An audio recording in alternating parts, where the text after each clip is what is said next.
지난 6일 원희룡 국토교통부 장관이 서울 양평고속도로 사업을 전면 백지화하면서 파장이 커지고 있습니다. 우선 본론에 들어가기 전 알아야 하는 용어에 대해 정리해봤습니다. IC는 나들목이라고도 하며 국도와 고속도로를 연결하는 역할로 자동차가 고속도로로 들어오거나 빠져나가는 곳을 뜻합니다. 고속도로 접근이 용이해 G가 상승의 요인이 될 수 있습니다. JCT는 분기점 또는 갈림목이라고도 하며 고속도로와 고속도로를 연결하는 역할을 맡고 있습니다. 교통소음, 분진 발생 등 G가 하락의 요인이 되기도 합니다. 2008년부터 추진되기 시작한 서울 양평고속도로는 종점으로 양서면이 계획되어 있었습니다. 2017년 1월 국토부 고속도로 건설 계획에 포함됐고 2021년 4월 기획재정부의 예비 타당성 조사를 통과했습니다. 총 길이 26.8km, 사업비는 총 1조 7천여억 원입니다.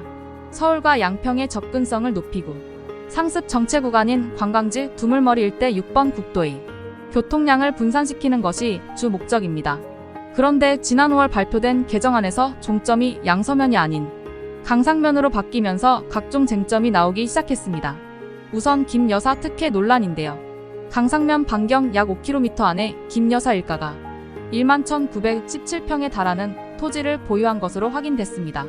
원희룡 국토교통부 장관은 조상들 무덤이 있다며 개발할 리 없다는 취지로 반박했지만 이미 김여사 일가는 개발이 가능한 토지, 도로, 창고용지 등으로 바꾼 것으로 알려졌습니다. 이에 당정은 변경된 노선의 종점부가 IC가 아닌 JCT라 G가 상승 영향이 없을 것이라고 주장했는데요. 하지만 변경안의 양평 JCT에서 불과 약 1km 떨어진 곳에 기존 중부 내륙고속도로 남양평 IC가 존재합니다. 남양평 IC를 통해 중부 내륙선에 진입한 뒤 양평 JCT에서 바로 서울 양평선으로 갈아탈 수 있기에 서울 접근성이 향상될 수 있습니다. 종점 변경이 적절한지에 대해서도 문제입니다. 당정은 예타가 통과되더라도 얼마든지 노선이 변경될 수 있다고 주장했는데요. 이번처럼 원안 대비 55%의 변경이 이루어질 정도로 대폭 변경되는 경우는 없었습니다. 강상면 종점안이 윤석열 대통령 집권 이후 부상한 것도 논란입니다. 2018년 양평군 차원에서 강상면 종점안이 공식적으로 언급된 바 있는데요. 2021년 예타 당시 종점이 양서면이었던 것으로 볼 때 주요 논의 주제는 아니었던 것으로 보입니다. 하지만 윤 대통령 집권 이후인 지난해 11월 국토부는 이미 변경된 노선을 단일안으로 사실상 확정했습니다. 타당성과 현실성에 대해서도 지적이 나오고 있는데요. 원하는 교량은 11개, 터널은 10개가 필요한 반면 변경안은 19개, 26개가 필요합니다. 이로 인해 노선을 변경할 경우 약 1,000억 원이 추가로 투입될 수 있습니다. 국토부 측은 실질 추가 사업비는 140억 원에 불과하고 1,000억 원은 2조 원에 가까운 총사업비에 비하면 큰 액수의 증액이라고 보기는 힘들다고 반박했습니다.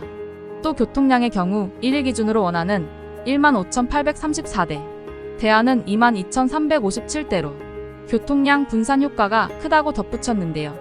하지만 양평군과 주민들이 원하는 것은 두물머리의 교통체증을 완화하는 것인데 강상면 종점 수정안은 이와 무관합니다. 김건희 여사와 같은 논리로 원안대로라면 더불어민주당 정동균 전 양평 군수가 혜택을 본다는 주장도 있습니다. 정 전 군수 일가는 양평군 옥천면 아실리에 토지를 보유하고 있으며 이 토지 중 상당수가 노선 원안상 종점으로부터 1.6km가량 거리에 있는 것으로 알려졌습니다. 다만 이에 대해 정 전 군수는 자택이 있는 마을과 종점 사이에 큰 산이 가로막고 있어 길을 내기가 어려울 뿐더러 자신이 소유하고 있는 필지는 300여 평에 불과한 데다 땅도 맹지라 어떤 혜택도 없다고 반박했습니다. 결국 이번원 장관의 독단적인 백지화 발언은 자책골이 된 모양새입니다. 원 장관은 민주당의 주장을 두고 일방적으로 가짜뉴스라고 치부하면서 백지화 선언을 했는데요. 민주당이 설령 가짜뉴스를 유포했다 치더라도 관련 사업 최고 책임자로서 이를 논리적으로 설파했어야 했습니다. 관련 지자체와 지방의회 등과 충분한 상의도 없었고 대통령과 총리의 승인도 받지 않은 채 일방적으로 저지른 행태라 문제 소지가 심각합니다. 계획 백지화를 위해 도로정책심의위를 열지 않았고 기재부와 협의하라는 국가재정법도 준수하지 않은 것으로 보입니다. 서울 양평고속도로는 과연 어떻게 될까요? 주무장관이 직접 백지화를 선언한 탓에 그 무게감이 상당할 뿐더러 내년 총선 등으로 단시일 내 사업 재개는 힘들어 보입니다. 대통령실과 여당 측이 재추진 의사를 밝히고 있지만 한번 떨어진 사업 신뢰도를 회복하기 위해선 상당한 시간이 소요될 것으로 보입니다. 원 장관 한마디에 1조 8천억 원에 달하는 국책사업, 15년에 걸친 양평 군민들의 수건이 한순간에 물거품이 됐습니다. 토마토픽이었습니다.